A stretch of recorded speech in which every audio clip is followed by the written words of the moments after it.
윤석열 대통령 체포영장 집행을 방해한 혐의로 입건된 경호처 지휘부가 계속 경찰 조사를 거부하고 있습니다. 경찰은 경호처 지휘부 체포영장을 발부받아서 이들을 먼저 체포한 뒤 윤 대통령을 체포하는 방침을 세운 것으로 전해졌습니다.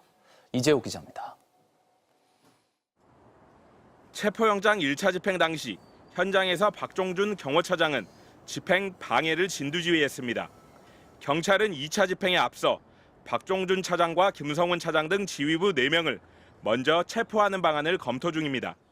지휘부를 먼저 와해시켜 경호원들에 대한 부당한 지시를 원천 봉쇄하면서 무력 충돌 가능성을 낮추겠다는 겁니다. 이미 체포 사유는 계속 쌓이고 있습니다.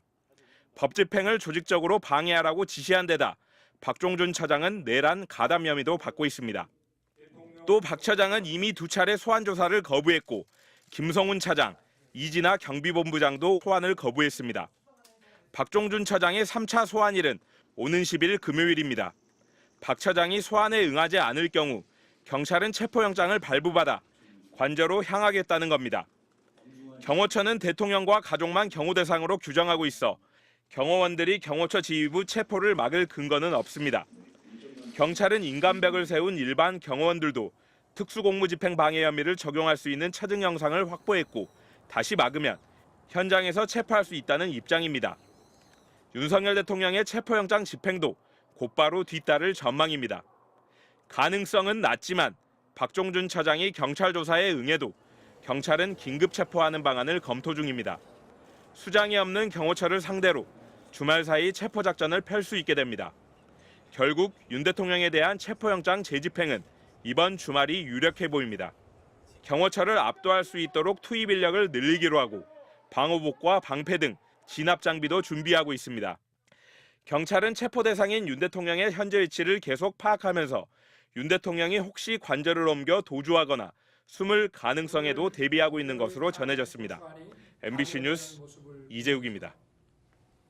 최상목 대통령 권한대행이 거부권을 행사한 내란 특검법과 김건희 여사 특검법이 다시 표결에 붙여졌지만 국민의힘 반대로 결국 모두 부결됐습니다. 더불어민주당은 국민의힘을 내란의 힘이라고 비난하면서 내란 특검법을 오늘 당장 재발의하기로 했습니다. 이문영 기자입니다. 국회 본회의가 시작되자마자 우원식 국회의장이 윤석열 대통령을 겨냥해 작심 발언을 쏟아냈습니다. 대통령은 더 이상 나라를 혼란에 빠뜨리지 말고 책임 있는 자세로 사법 절차에 임해야 할 것입니다. 이어 내란 특검법과 김건희 여사 특검법, 최상목 대통령 권한대행 경제부총리의 거부권 행사로 국회로 되돌아온 2개의 특검법이 재표결에 붙여졌습니다. 여야 의원 300명 전원이 참석했습니다. 무기명 투표 결과 내란 특검법 198대 101, 김여사 특검법 196대 103표, 두 특검법 모두 표결 의원의 3분의 2, 200명을 아슬아슬하게 채우지 못했습니다. 특히 내란 특검법은 단 2표 모자랐습니다.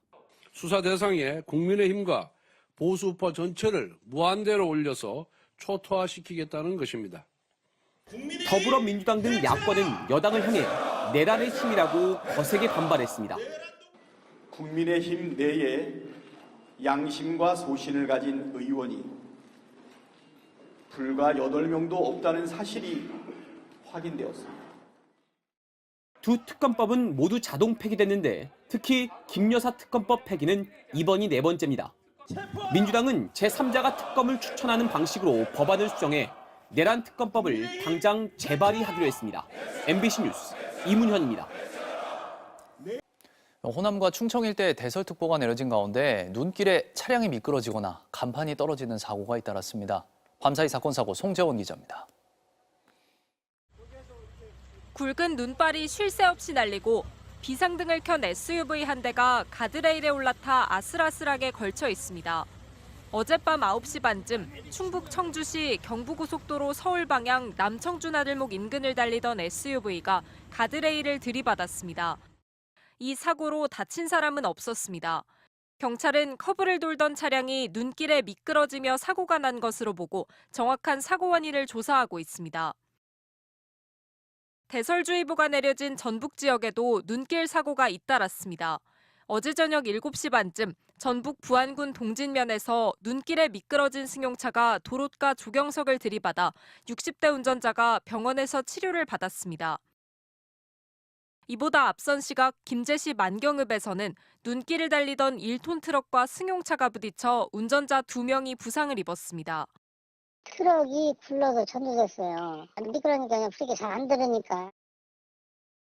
군산시 나운동에서는 강한 바람과 눈 무게를 이기지 못한 간판이 떨어졌는데 근처를 지나는 사람이 없어 다친 사람은 없었습니다.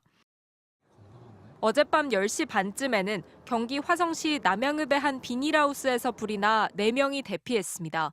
MBC 뉴스 송재원입니다. 한국의 최초로 미국 연방 상원에 진출한 앤디 김 의원이 우리나라를 두고 특정 정치인들이 정치적 야심을 위해 현 상황을 이용하면 안 된다고 말했습니다. 아태 지역 언론과의 기자회견에서 밝힌 내용인데요. 워싱턴에서 김재용 특파원이 전해드립니다. 연방 하원 3선에 이어 한국계로는 처음으로 상원에 진출한 앤디 김 의원은 아태 지역 언론과의 기자회견에서 한국의 비상계엄과 탄핵 국면에 대한 생각을 밝혔습니다. 지금은 안정을 위해 중요한 시간이라며 특정인이 정치적 야심을 위해 현 상황을 이용하면 안 된다고 말했습니다. People are watching everything like it's under a microscope right now. It's really a critical time for stability, not for any particular person to try to use this to advance their own political, ambitions. 초기엔 우려했지만 일이 도를 넘어선 때에도 한국의 민주주의가 작동해 상황을 되돌릴 수 있다는 생각이 들었다고 언급했습니다. 또 지금의 대치 상황을 우려하지만 한국의 민주적 회복 탄력성을 받기에 평화적인 해결을 기대한다고 말했습니다. 트럼프가 중시하는 한미 간 안보 부담 문제에 대한 생각도 거론했습니다. 미국이 모든 부담을 짊어져선 안 된다는 원론을 말하면서도 그렇다고 미국이 자선을 베푸는 것도 아니라는 걸 보여줘야 한다고 강조했습니다. This is not like about protection of South Korea only. That helps the United States try to play a deterrent role to China when it comes to the Taiwan Strait. 주한미군의 존재 이유는 한국 보호만이 아니라 대중국 억지에도 있다는 겁니다. 앤디 김 의원은 또 한미일 협력은 이어져야 한다며 트럼프 정부가 이를 강화하려 한다면 협력하겠지만 만약 반대로 행동하면 맞설 거라고 마코 루비오 국무장관 지명자에게 말했다고 전했습니다. 또 트럼프 당선인이 파나마 운하와 그린란드 장악을 위해 군사력 등을 배제하지 않는다는 취지로 언급한 부분을 거론하며 한국 등 아시아 파트너 국가들에게 강압적 수단을 사용하면 강하게 맞서겠다고 밝혔습니다.